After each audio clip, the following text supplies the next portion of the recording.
How's it going, everyone? Daniel here. Welcome to my No Tomorrow Season 1, Episode 2 spoiler review. Make sure you have seen the episode. It should take me about 2 minutes to recap it, then give you the pros, cons, and final score.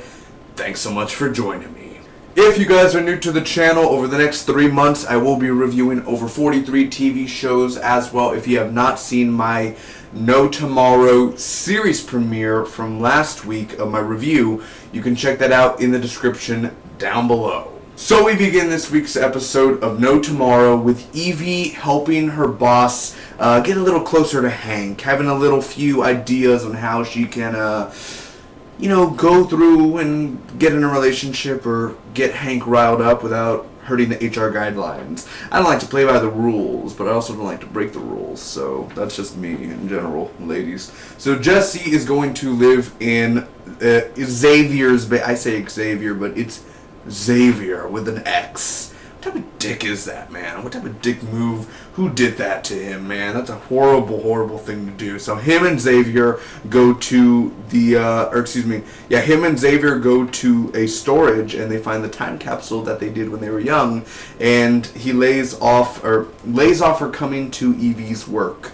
So the boss tries to make a move on Hank and ends up failing. Again, she has to stay within the HR guidelines, so she can't talk anything sexual to him. She can't touch him on the shoulder. She can't, it's very hard to actually stay within the guidelines.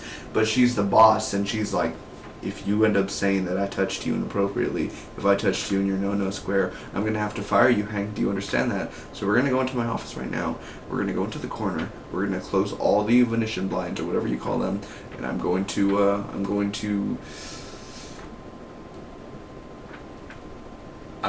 leave off right there. I was getting too intense into my role, so the kids are watching. I can't have the kids know what his Luke Cage unholds, so we should go on with our day. Jesse does a fake interview with Evie. This is one of my favorite things out of the episode, because he walks in and he's like, how many paint buckets is there sold in America every year, something like that, and she's like,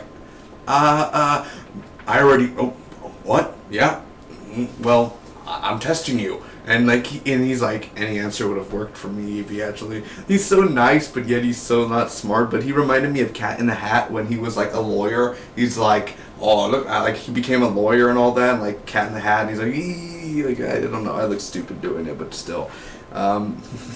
A lot of inappropriate jokes in there that I noticed. So anyway, baseball, they do baseball, and Jesse's nose ends up getting broken because Evie doesn't know how to play right. So she buys a microwave from her dad, and Xavier sees an old video from his mom, and his mom has passed many years ago. And she ended up saying in the video, hey Bugs, if you're watching this, make sure to call me.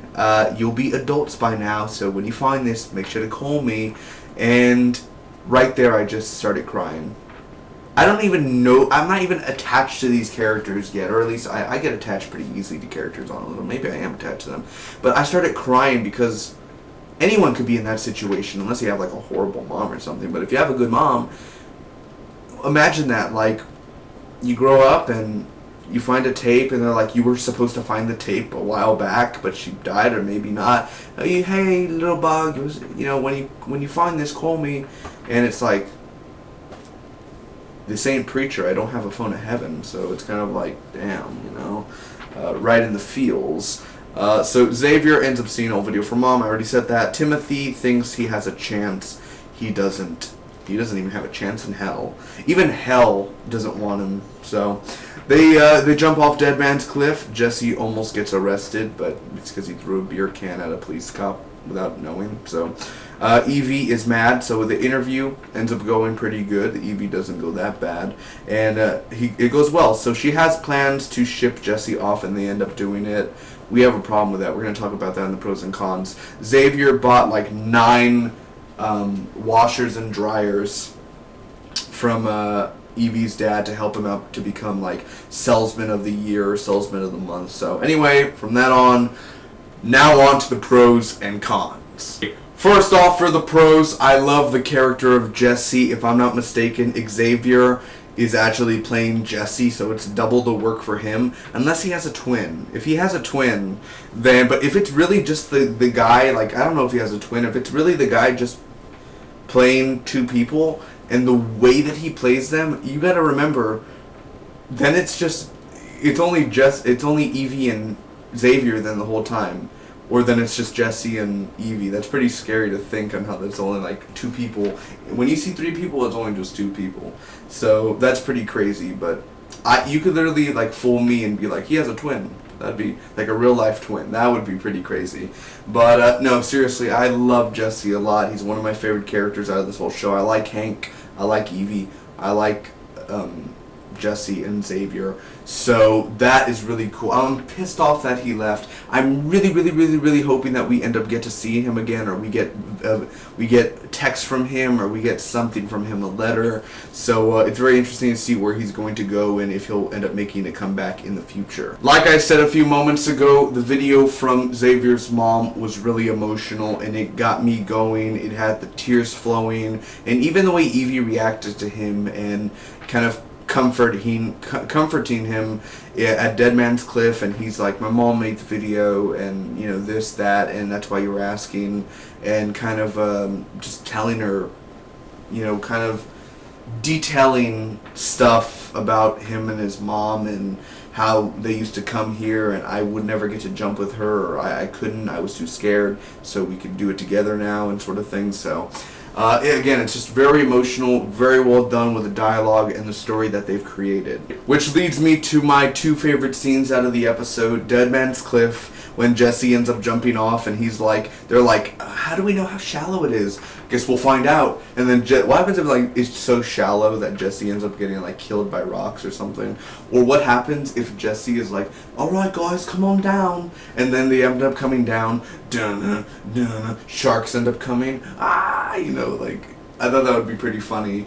That may just be me. And the other scene also includes Jesse. It's the fake interview. I was laughing my ass off. That was the one scene out of the whole episode where I just laughed my ass off. Now, last week I did say that I didn't enjoy the boss. I really thought she was a stupid character, kind of a cliched character. You know, you have that mean boss, and it's, you know, a little different that she likes an employee or whatever. But this week I kind of got into her a little bit more, and she's a little stiff, but that's just her character. So it's going to be interesting to see where that story goes along within the next few episodes. But the boss won me over. Timothy hasn't won me over yet, but the boss has. Which leads me to the stuff that I dislike about this episode. Jesse leaving. I don't like that Jesse's leaving. I really wish he could have stayed for at least 2 or 3 more episodes. At least let him stay for a few more episodes. So again, I'm hoping if this gets picked up for a season 2, or if this show has a future, that we will get to see Jesse come back, because I really enjoy that character. As well, I wasn't a big fan of Timothy this episode because you have no chance. That was stupid, where you were like, the battery, oh yeah, the battery, and then he regretted saying it. He was like, this is stupid, why am I doing this? Well, then just say never mind, keep the battery. Like, that's all you had to do. You know, Timothy, she don't want you and your 4 eyes. So go along. Go play some Pokemon Go. She needs a real man. Like me. Now, last week when Evie was at the karaoke bar and she was like, Here I Go Again by Whitesnakes, I like that song. It's a really good song. I've seen Whitesnakes with Judas Priest many years ago. But the thing is it was so cringy. And I was like, oh, episode 2 doesn't have any cringy moments. And then the end with the washing machine party and the soaps and their dancing. That was the cringiest thing I've ever seen in the whole week so far. So that was a cringy ending. I literally was like, what am I watching? Guys, come on, you could have ended better. Buying 9 washers. I know he had the money, but you literally could have bought anything else with, like, that was a waste of money. Come on, that's a waste of money. That was, I know the world's ending, but like, you could have bought food, you could have donated that to charity. I mean, you could have done anything else than just bought 9 washers. That was really stupid there. Anyway, I still really enjoyed this episode very much. I thought it was a really good episode. So I'm going to give No Tomorrow Season 1, Episode 2 a solid B. Thanks for watching, everyone. If you enjoyed, make sure to smack the like button. You can comment down below, tell me what you guys thought about the episode. Do you agree? Do you disagree? Share this review with your friends and hit that subscribe button for more awesome No Tomorrow reviews weekly. Till next time, join the Big D Nation. Let's start this community up. We only have 8 months to live, remember? Till next time, bye-bye.